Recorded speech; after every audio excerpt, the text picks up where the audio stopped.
morning. Happy Wednesday. As you can see by the title of today's video, I thought I would take you along for a full day in the life. It's been a while.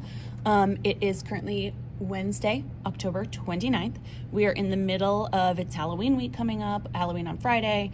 We're in the middle of a buffer week between our curriculum, so we're doing some review work.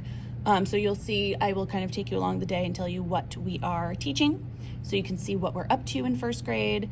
And let's see what else is going on. I've got Dancing with the Stars was on last night, and it was Halloween week.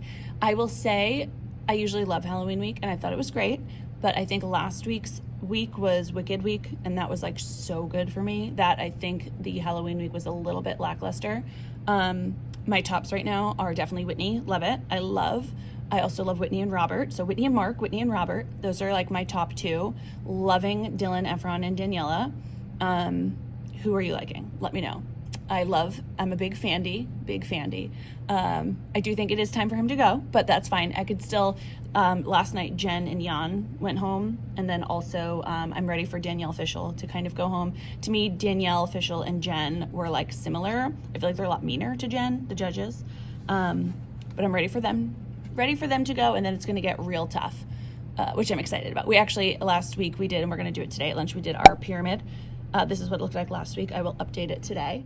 All right, guess what? It's the end of the day. That was a real quick little intro there. However, I know we were talking about Dancing with the Stars, and I said that we did our pyramid last week, and we did update the pyramid this week. Boom, this is what it looked like at lunchtime.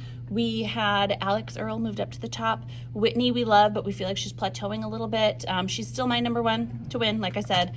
But that was our fun. We have like a nice big discussion at lunch. We ripped up Jen and Jan's photo and moved it along. The amount of stuff I have in my desk, by the way, it's like getting cold, so a bunch of Aquaphor. I've got strawberry mints, which I love these, they're like candy. I have regular mints. I'm old and love Werther's, so I have Werther's. I've got deodorant, because obviously. I have Tums, because obviously.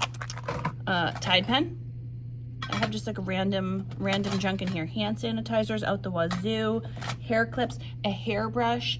These are actually my favorite little, they're Cleangs, but they're like little toothbrushes.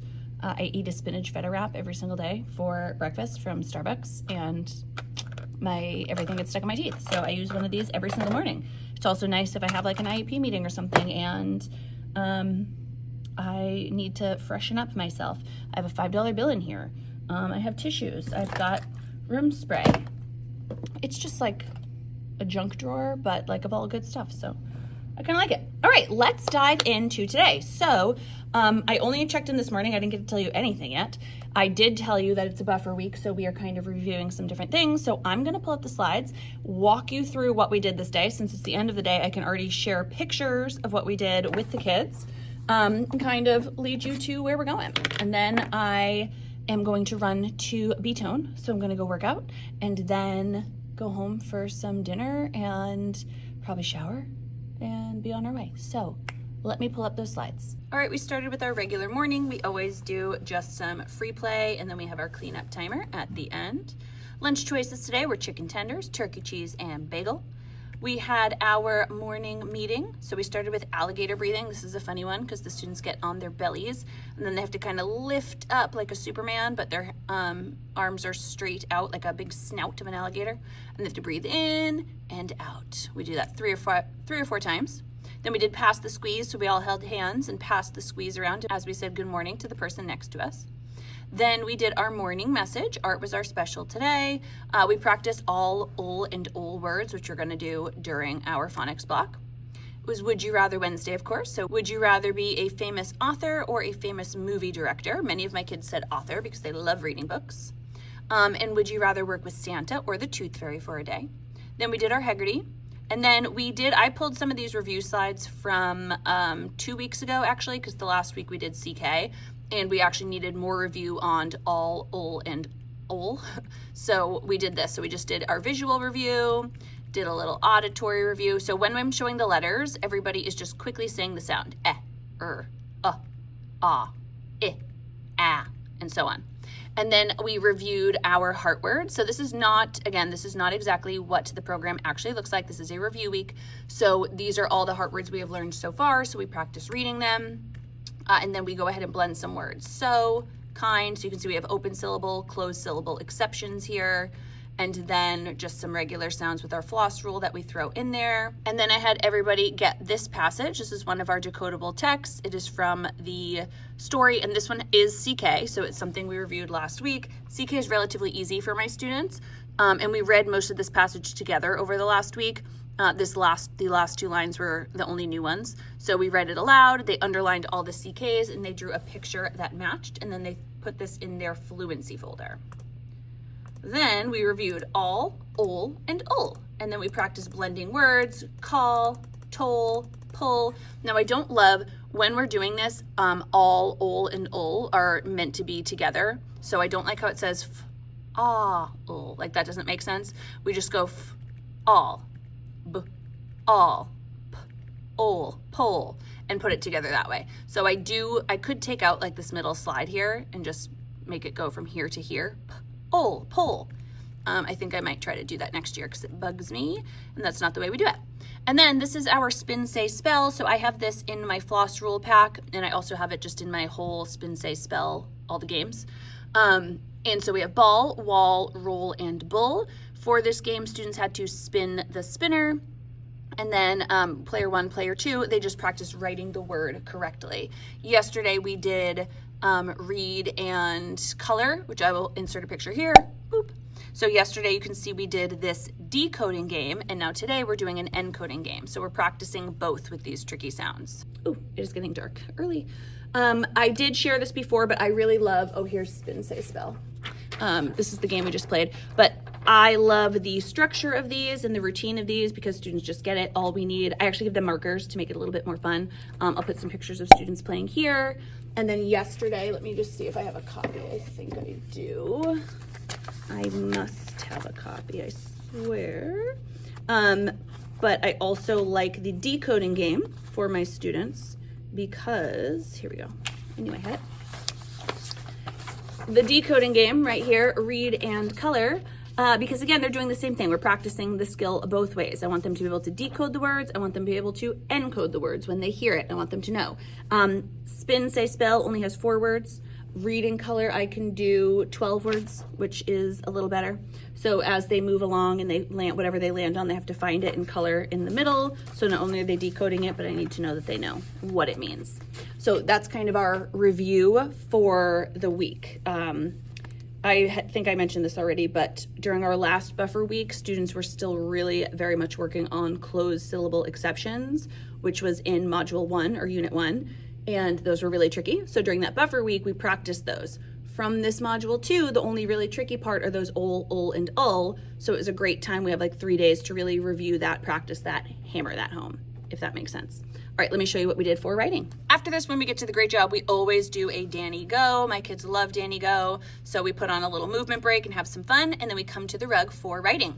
Now, the program, HMH, we've been talking about adjectives. We'd already talked about nouns. We talked a little bit about verbs. But the last thing we were really doing was talking about adjectives. So these are my writing warm-up slides. I love these, and I have them for so many different skills.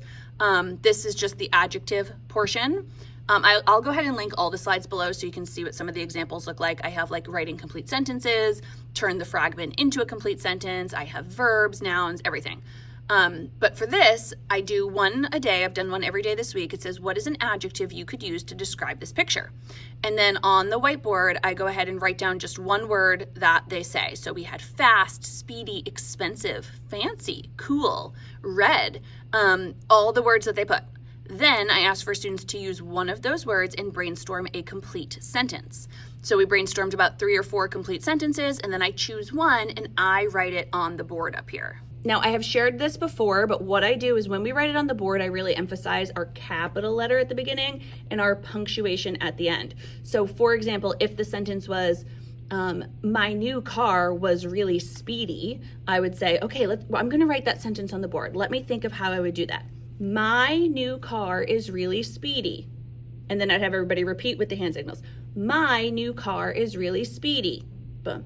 And then I count the words. My new car is really speedy. Okay, 6 words. I write it. I'm modeling it the whole time with my capitals, my spaces. And then I always write cups on the board, C-U-P-S. and we have to check it for capital letters, understanding, punctuation, and S is always spelling and spacing. So there's a couple words that I have the kids make sure are spelled correctly on my board, any heart words or any decodable words that they should know.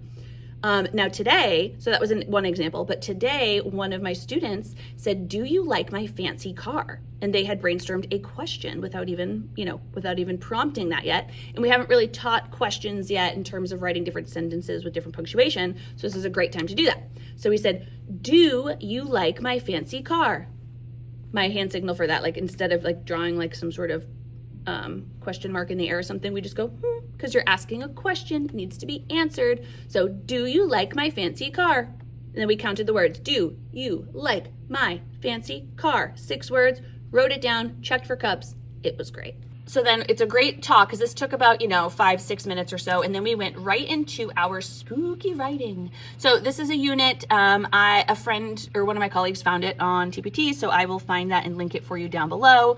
And we already did one of the prompts from it yesterday using our word bank. Yesterday, I think it said, "I feel scared when," and they had to challenge themselves to pick a word from the word bank, finish the sentence, but also add an adjective to it. So we did the same thing today. Today, I told them we get to make up a story. It was a dark and stormy night.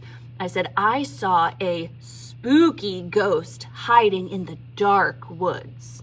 That was my sentence. And so I wrote it up here. We talked about what the picture would be. We talked about the adjectives spooky and dark for the spooky ghost in the dark woods.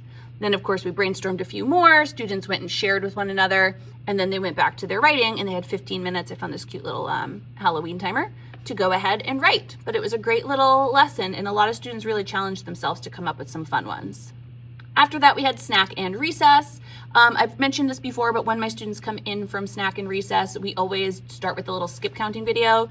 My kids love these scratch carding videos, and they also love getting to pick it. So an incentive for students to come back quickly into the classroom instead of dilly-dallying in the hallway is to come right to the rug, and one of the best listeners gets to pick a little video.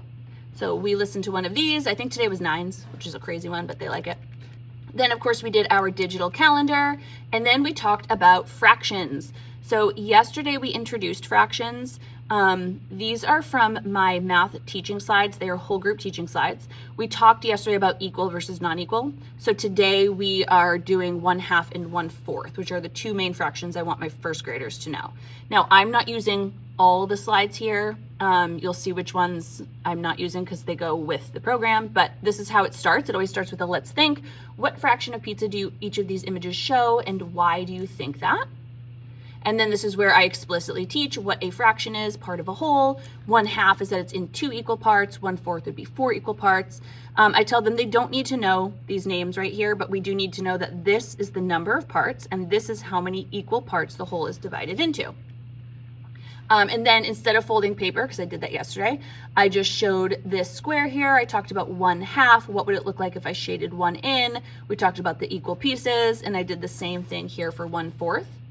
Then this is where I gave my students construction paper. We practiced 2 of these yesterday with a square and with a circle, so we did the same thing. So I just gave my students construction paper. They had 1 minute to draw a big triangle and cut it out. And then when that timer was done, they had to go ahead and cut their shape into 2 equal parts. I'll insert some pictures of the kids doing it here. And then for the triangle, they had to see, can we cut our shape into 4 equal parts? Is that possible? We talked about how this wouldn't work because these are not equal. Some friends were able to determine that if they cut these into 2 triangles, they could like kind of cut down here. And we talked about if that was equal, if it's not equal. We talked about how it's tricky with our triangles. Then everybody got a rectangle. And then we did the same thing. So they didn't have to cut this one because the paper I gave out already was a rectangle. We talked about how to cut it into 2 equal parts. Some did it this way, some did it that way, some did the triangles. And then how to cut it into 4 equal parts. And I'll just insert a couple pictures of the different ways students did it, and we got to hold it up and talk about it and celebrate it. This part of the lesson gets like loud and funky because everyone's at their seat, and they all have their supply kits out. They're cutting, they're gluing, they're folding, they're getting frustrated because they can't make a triangle. But it's just such a nice hands-on way to practice making the shapes, cutting out the shapes, and then seeing if they can divide them into equal parts. And then I'm like, okay, if your rectangle, if you cut it in half and you made 2 rectangles that look like this, like the shorter kind of square ones that were on the slide, I'm like, hold them in the air like this. hold them in the air like this, and they shake them. Then we put them down. I said, if you took your rectangle and made 2 long triangles, hold them in the air like this. And then I did have one friend who, unprompted, cut them into the 2 triangles. And we were like, whoa, if you have 2 triangles, hold it in the air like this. And he showed how you can put them together. So I'd have them hold it in the air, put it together to make a whole, take it apart to make a half, hold up one half, hold up both halves. We would do something like that.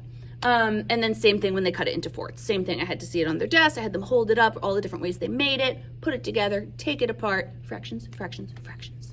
All right, next they played this game. This is a challenge game, and we started it yesterday, and today was the day we continued it.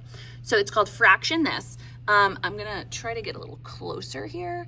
The way they play this game is they simply roll the dice and move their thing. And then it says, like this one says 1/2 of a rectangle. So they have to find a rectangle in the grid and they need to color in 1/2. They have 1/2 of a circle, 1/4 of a circle. Now this is a little bit of a challenge because a few of them they're all halves and fourths, but a few of them will say like 3/4 of a circle or 3/4 of a square. So we did talk about what that looked like. And if students were confused, I had them raise their hand. Let me move it back. But it was a great challenge game to not only identify the different 2D shapes we've been talking about, but also turning them into fractions and understanding what those fractions mean. I'll insert a few pictures of kids playing here. Like I said, I told them this is a challenge game. It's a hard game. It's going to be a fun one. And because we played it yesterday, we only played it for like 8 minutes or so. They didn't get too far. So I had them write their names on it. And then today we finished it. Before we just did a quick little independent page at the end. The independent page, here's the slide for that. This was normally, if they're done, they would go to like IXL or ST Math, but this was just the very end. And here I wanted them to break each of these shapes into whatever I said and then write in one of the parts. So if it was a circle and it says, show me 1/2 of a circle, they had to cut it in half and then write 1/2, like actually write the fraction, which they haven't really practiced too much. Right now they're just looking at them and shading in that part, but now I had them actually write the numerator over the denominator.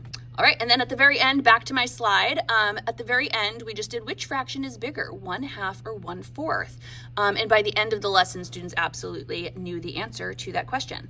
Now, all the hands-on pieces in the game, these were from, like I said, the curriculum that we wanted to do and that we did last year. I had a different activity that goes with this that would have been great, but I just wanted to keep in line kind of with what everybody else was doing. Then we have lunch and recess and on to our win. So let me take you over to win and I'll show you what we had.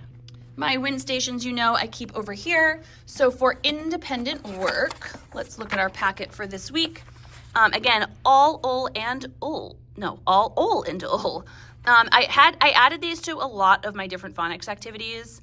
So I have like a sheet here for our read and match sentences. So the ball is on the wall. They have to cut these out. The ball is on the wall, gets here. Tess will pull on her hair. Russ is a big bull. I will roll up the scroll. Next page. This is our fluency fun. So this is just from a, I think this was from like, it aligns with foundations actually. We used it last year.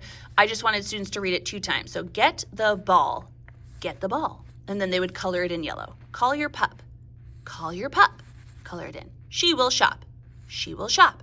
They would do this for the whole thing. They had to read the phrases 2 times and then they had to read it with a partner. When they passed it in, I also had them come in. I would point to a few so they could read it to me.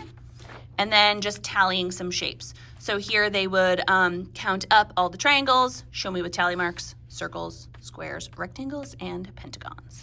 That was our independent station. For writing, we have our bats and owls. Let me click over this. Let me see on the board. Here we go. I love SciShow Kids for little science fact kind of based videos. So I had assigned these in our Google Slides. So they watched a little one about bat facts and a little one about owl facts. And then they had to copy this down. Bats and owls are alike because many of them put they fly, they're nocturnal. There's a few other things. I think something about what they eat. All sorts of fun here. So bats and owls are alike because with a picture to match. And then last but not least for math, well, not last but not least, but for math, we have pattern block challenges. So this is a fun one. Oh, somebody cleaned up the bin, but that's our bin of cubes. The bin of pattern blocks was there. And this is just a fun one. Like I said, they get to kind of look at all the different shapes they need and actually go ahead and build all sorts of fun little things, patterns. But they love this one. Always a hit. For the reading corner, students love it, of course. They get to come over and grab a stuffy. They can grab some books. We have our seasonal books and our like SEL books here. Also tons of books up here. And then they grab their book bins. Now, they already have quite a few passages in their fluency folder that we are building throughout the year. So they do know they have to read out of that first. And then they have about 4 or 5 books that they like to store in here. Some friends have decodable books that we practice that they also have to read, and then they just get to pick some fun books to kind of look around. But let me show you, here's a friend's fluency folder. Let me show you what's inside. So far, at this point in the year, we have one of them is a phonics poem that we read, The Tall Man. We have A Cold Pup. These are all going to be just decodable texts from our modules that we've read.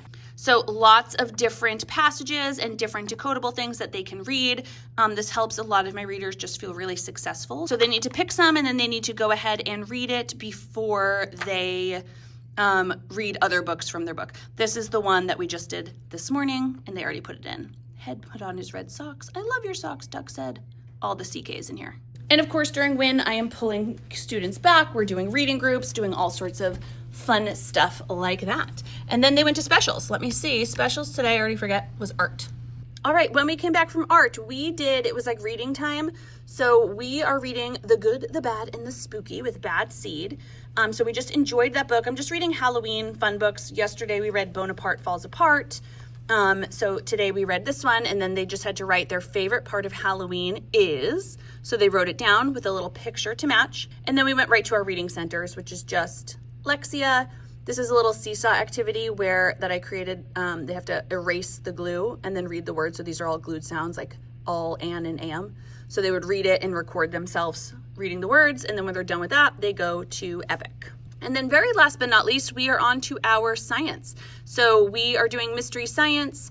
We did a fun little gnome activity. Here's a picture here where we talked about how shadows can move if we move the light source. So then this was part 2 of the lesson where it says, what does your shadow do when you're not looking?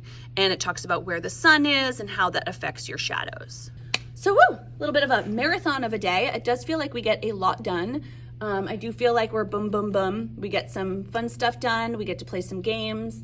We do a lot of like partner work, and I think like our writing was fun today, but we definitely get a lot done. We keep it moving.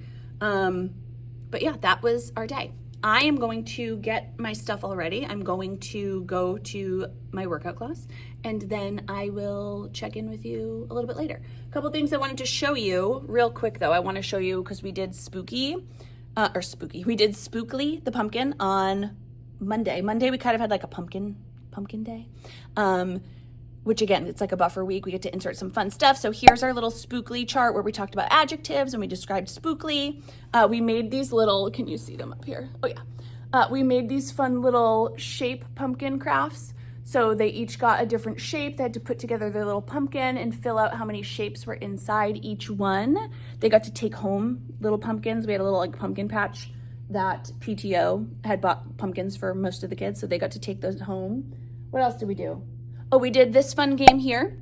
This is from my pumpkin math unit where students have to pull one of the pumpkin cards. And if they pull a 3, they'll put 3 counters on 3 pumpkins. And they have to figure out 3 plus how many more would make 10. And then figure out 3 plus 7. So that was a fun partner game, but we had a whole fun pumpkin themed day. Now I have to go. I have to go work out. That's what I need to do. I have TAT in the morning. And TAT, I've told you before, is teachers assisting teachers. Other quick things I did today is right actually before I started filming this, I met with my mentee. I am a mentor this year. So every Wednesday I meet with my mentee and we just kind of go over different district things, school things, and we check in on how everything is going. We just had parent-teacher conferences last week, so we talked a little bit about that. We have a field trip next week, so we talked about that. We're also progress monitoring our children, so we talked about that.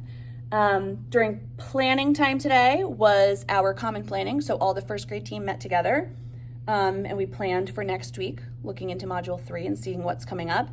And then at lunchtime, we just had fun and did our Dancing with the Stars. All right, too much gibbering, jabbering. Gotta go. See you later.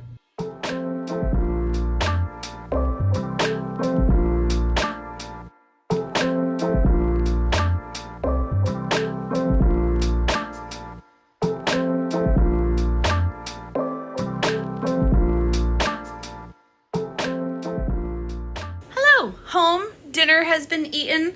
I meant to pull up my camera, but I was actually just starving after my workout. And I ate dinner. Parker made some taco salad, so that was delicious. And then I got this little package in the mail. This is from, actually, let me flip it around. I will show you what's inside and I'll explain it. This little box here is from an Instagram friend. Her name is Organized Elementary. That's her Instagram handle. And she made a little company called Teacher Scoops. So I haven't opened this yet. I'm going to see what's inside. But here's a little happy mail to remind you of how much you're appreciated, valued, and loved.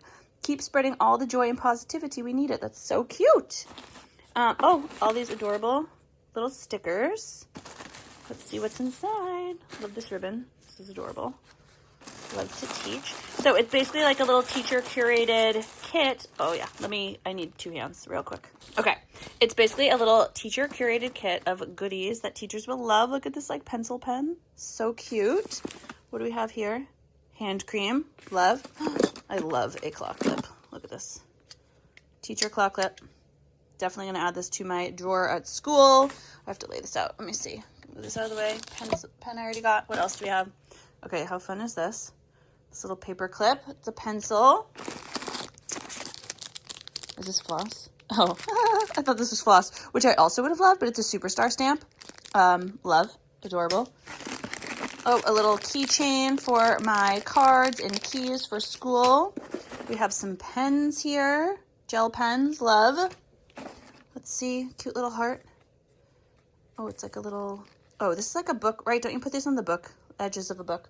I feel like old. Oh, I love these. I have these like the Touchland ones. These are so fun. The little hand sanitizer that you just spray in. What do we have here? Some e.l.f. lip balm. Amazing. And a cool cup. Let me open this one up. Okay, is this adorable or what? It's like a purple little smiley face glass cup with the glass straw, which I love. Look at all these goodies. This is so cute.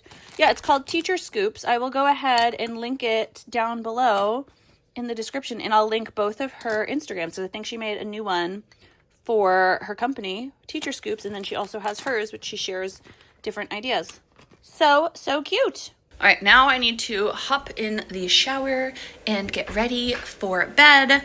Parker is going out for the night, so I'm going to get ready for bed, put the boys to bed, and I think I'm gonna end the day here. It's only almost 7 o'clock. I'll probably be in bed in 2 hours, so you're not missing too much. Tonight I might do a puzzle or read a book, or honestly, I might just lay down and veg out on my phone. So any of those things are what I might do tonight, so you won't be missing too much. As always, I do hope you enjoyed this video. If you have any questions about what we did today, please drop them down in the comments below. If you like my video, please give it a thumbs up so I know. Make sure you are subscribed to my channel and click that bell. That way you're notified of every new video. See you in the next one. Bye.